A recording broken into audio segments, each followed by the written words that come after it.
Walaupun berhasil menang 6-0 saat melawan Brunei Darussalam di leg pertama saat bermain di GBK kemarin, tapi Coach Sinteyong tidak puas dengan performa anak asuhnya. Saya setuju sih, karena seharusnya dengan lawan yang kualitasnya seperti Brunei, kita seharusnya bisa bermain lebih bagus, lebih tenang, dan mungkin bisa menciptakan gol yang lebih banyak. Mari kita bahas dari sudut pandang penikmat sepak bola, bukan pengamat sepak bola. Indonesia berhasil menang 6-0 melawan Brunei kemarin. Tetapi, saya udah pernah bahas di konten sebelumnya. Kemenangan 6-0 ini bagus dan saya sangat apresiasi akan kemenangan ini. Tetapi, tidak mengagetkan. Kenapa? Dengan segala hormat, bukan bermaksud untuk merendahkan atau mengecilkan Brunei Darussalam. Tetapi kita harus akui kalau Brunei Darussalam kualitas sepak bolanya jauh berada di sepak bola Indonesia. Jangankan dulu deh di sepak bola timnas yang sekarang di era Coach Sinteyong. Di era timnas sebelum Coach Sinteyong pun, Brunei Darussalam itu bukanlah sebuah ancaman yang serius bagi timnas Indonesia di semua kategori umur ya, terutama di timnas senior gitu. Dengan menang 6-0, makanya saya nggak bilang itu hal yang sangat mengejutkan. Justru seharusnya bisa lebih dari bermain dari 6-0. Kita tahu timnas Indonesia memang sudah unggul 2-0 di babak pertama, tetapi permainan timnas Indonesia tidak memperlihatkan permainan yang luar biasa menurut saya. Apakah ini faktor karena tidak ada Jordi Amat? Seharusnya tidak ya. Hanya tidak adanya seorang Jordi Amat, seharusnya timnas Indonesia bisa bermain dengan baik. Bagi saya, ini kritikan yang mungkin kurang enak didengar, tetapi harus saya sampaikan, dua fullback kita, Asnawi dan Tamahan, kita harus akui kalau bermain kurang baik saat babak pertama terutama ya. Banyak crossing mereka yang nggak nyampe, yang kehalang, penetrasi yang bisa dibilang amburadul gitu. Makanya Tamahan mungkin digantikan oleh Saini Ferdinand di babak kedua. Dan juga timnas Indonesia bermain tidak terlalu memiliki sebuah kreativitas jika di babak pertama. Itu jauh. Saya melihat timnas Indonesia yang seperti biasanya tidak terlihat di timnas Indonesia saat melawan Brunei Darussalam, terutama di babak pertama. Itulah sebabnya mungkin di babak kedua, karena hasil analisis itu Coach Sinteyong akhirnya memutuskan untuk menarik Mark Locke dan menduetkannya Ricky Kambuaya dengan Sandy Walsh.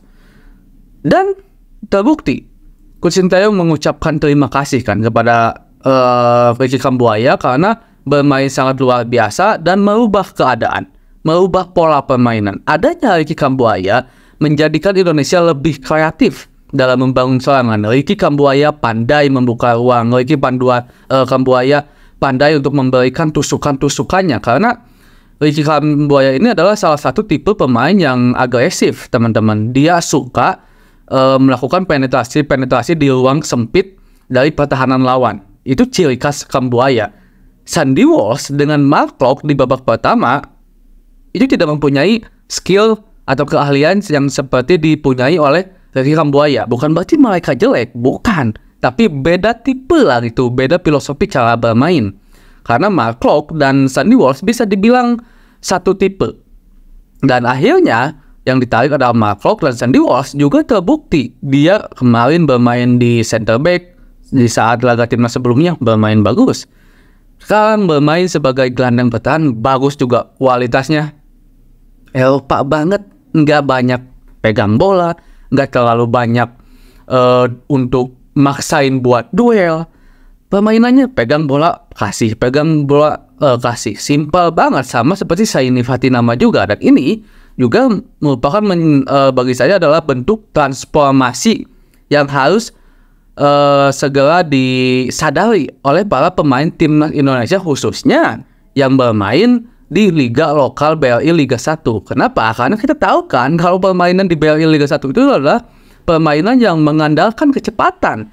Beda seperti Eropa yang lebih mementingkan kualitas passing dan pembukaan ruang. Pembukaan ruang dan kualitas passing ini ditunjukkan oleh Sandy Walsh dan Saini Fatinama. Nah, Sandy Walsh berfokus untuk dia menjaga keseimbangan lini tengah gitu. Sementara Ricky Kambuaya difokuskan untuk bisa mengobrak-abrik, untuk bisa membuka dengan penetrasinya, dengan tusukan-tusukannya, dengan lewat 1-2 pemain lawannya, untuk bisa membuka celah menghasilkan sebuah peluang yang akhirnya nanti bisa menciptakan gol untuk timnas Indonesia.